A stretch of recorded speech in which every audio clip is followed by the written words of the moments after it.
ओम शांति। 21 अक्टूबर 2023। बाबा के महावाक्य। मीठे बच्चे सदा खुशी में तब रह सकेंगे जब पूरा निश्चय होगा कि हम भगवान वाच्य ही सुनते हैं, स्वयं भगवान हमें पढ़ा रहे हैं। प्रश्न। ड्रामा अनुसार इस समय सभी प्लान क्या बनाते हैं और तैयारी कौन सी करते हैं? उत्तर। इस समय सभी प्लान बनाते हैं, इतने साल में इतना अनाज पैदा करेंगे, नई दिल्ली नया भारत होगा। लेकिन तैयारियां मौत की करते रहते हैं। सारी दुनिया के गले में मौत का हार पड़ा हुआ है। कहावत है, नर चाहत कुछ और, भई कुछ औरे की और। बाप का प्लान अपना है, मनुष्यों का प्लान अपना है। गीत। किसी ने अपना बना के मुझको। अच्छा। मीठे मीठे सिखिलदे बच्चों प्रति माता पिता बाप दादा का याद प्यार और गुड मॉर्निंग। रूहानी बाप की रूहानी बच्चों को नमस्ते। धारणा के लिए मुख्य सार।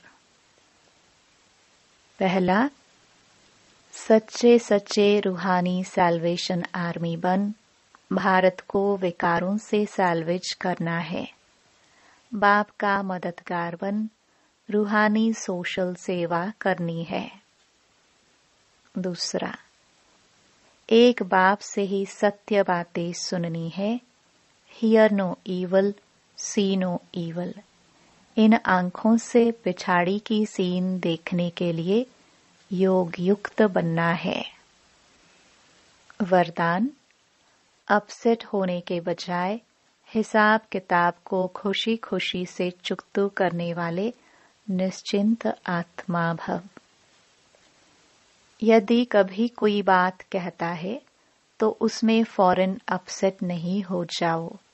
पहले स्पष्ट करो या वेरीफाई कराओ कि किस भाव से कहा है। अगर आपकी गलती नहीं है तो निश्चित हो जाओ। यह बात स्मृति में रहे कि ब्राह्मण आत्माओं द्वारा यहाँ ही सब हिसाब किताब चुकतो होने हैं। धर्मराज बुरी से बचने के लिए ब्राह्मण कहाँ न कहाँ निमित्त बन जाते हैं। इसलिए घबराओ नहीं, खुशी खुशी से चुकतो करो। इसमें तरक्की उन्नति ही होनी है। स्लोगन।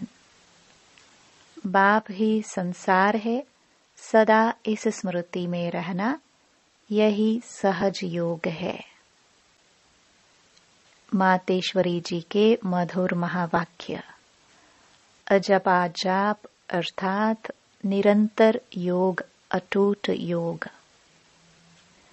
जिस समय ओम शांति कहते हैं तो उसका यथार्थ अर्थ है, मैं आत्मा उस ज्योति स्वरूप परमात्मा की संतान हूँ। हम भी उस पिता ज्योतिर्बिंदु परमात्मा के मुआफिक आकार वाली हैं। बाकी हम सालिग्राम बच्चे हैं तो हमें अपने ज्योति स्वरूप परमात्मा के साथ योग रखना है। उससे ही योग रखकर लाइट माइट का वर्षा लेना है।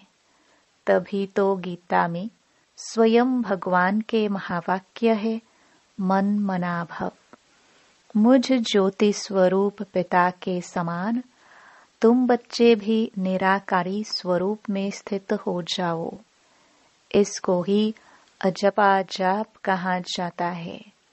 अजपा जाप माना कोई भी मंत्र जपने के सिवाय नेचुरल उस परमात्मा की याद में रहना।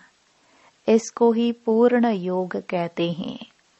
योग का मतलब है एक ही योगेश्वर परमात्मा की याद में रहना। तो जो आत्माएं उस परमात्मा की याद में रहती हैं, उन्हों को योगी अथवा योगिनिया कहा जाता है।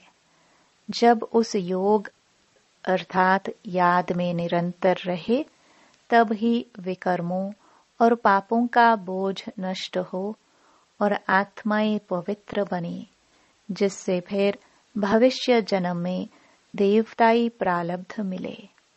अब यह चाहिए नॉलेज, तब ही योग पूरा लग सकता है।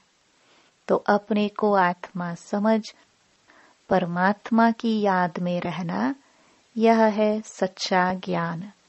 इस ज्ञान से ही योग लगता है। अच्छा, ओम शांति।